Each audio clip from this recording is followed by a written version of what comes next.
Welcome back to a sunny Devon, where we've got a nice little dry day after a nice drop of rain.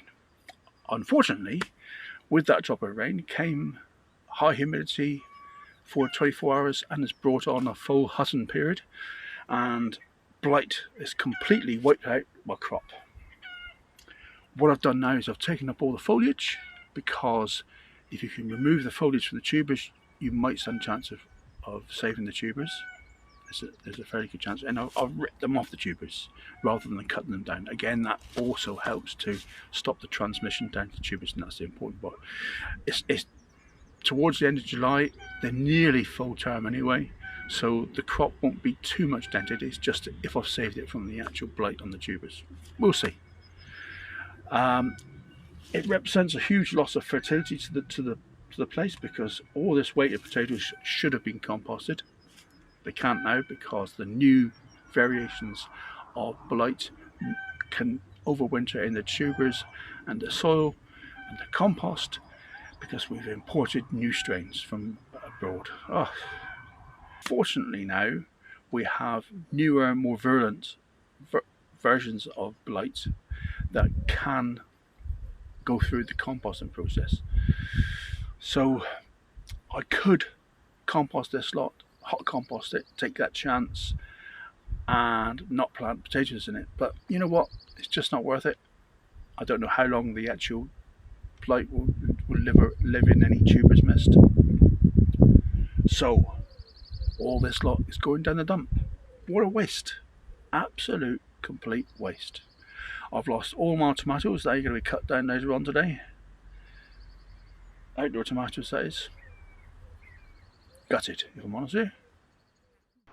At this point, I'd like to point out that the measures I'm taking today, that you'll see later on in the video, are hopefully going to stop blight spreading to the tubers. As you see with the foliage in the picture, the blight has got a good hold in just, 48 hours? Not very long at all. And the foliage really has taken a big hit, but so far it's on the foliage, it hasn't travelled on the stems to the tubers. So by taking today's action, that is what I'm hoping to prevent. Only time will tell.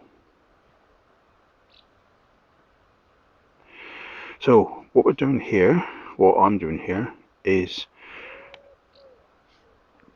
pulling up these healthy stems, and this is on the second earlies, but I'm doing it with the main crops as well, which are still nice and green. The yellowing is nothing to do with blight, that's just the natural dieback, but the method remains the same. What you're doing is trying to put a hand on top of the potatoes to stop them being pulled up, and pulling the stem out of the potatoes so that severs the link between the spores and the tubers. That's the theory. We'll have to see if this works in the long term, but prompt action like this will help immensely. Sadly, my tomatoes also seem to have got the blight, which is same family, so that's to be expected, I guess. Real great shame, because the first ones are starting to come, and I'm going to try and salvage this lot by taking off the infected foliage. Tomatoes tend to be just that little bit more stronger against it. Well, no, it's absolutely no point. Once it's in the stem like this here, it's a goner. Again, which is a great shame, because these are sun goats outside, no resistance to blight whatsoever, and look at that, it's just a waste of crop. So all of these are gone. Once it's on the stem, you're just doomed, really.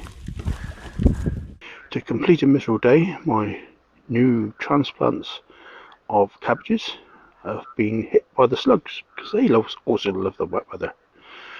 And unfortunately, with foliage as luxuriant as this next door, they got the perfect hiding places, so there really is no escape. And to put the boot in it more, the local rabbit population have found my dwarf French beans, and really hit them hard, and there isn't a lot of saving this lot. Yeah, so all in all, a bit of a gloomy day. Never mind, there's worse things in life, I'm sure. Well, that was a bit of a gloomy video, wasn't it?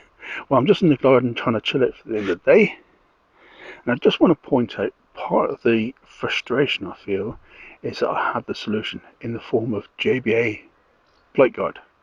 If I'd applied that when I thought about it 2 days ago, it would have stopped the foliage being affected, and it would have formed like a barrier over the leaves as a coating, and that would have stopped the disease getting in to such a large extent.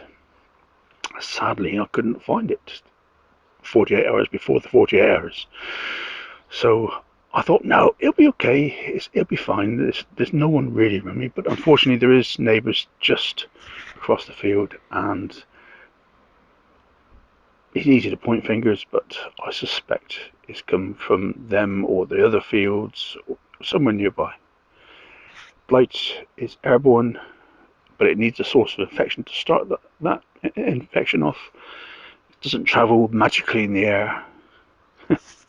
It needs a source, and that source is an infected tuber somewhere nearby, and that'll spread the spores on that perfect day for blight, which was widely predicted in advance.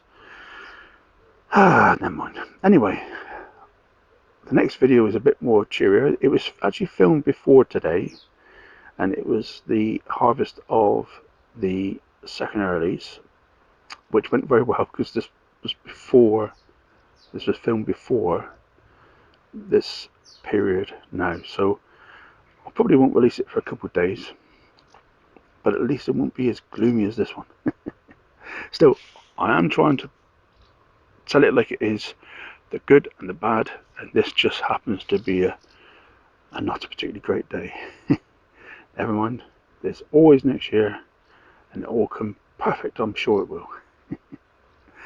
Anyway, see you later guys, see you on the next video, bye for now.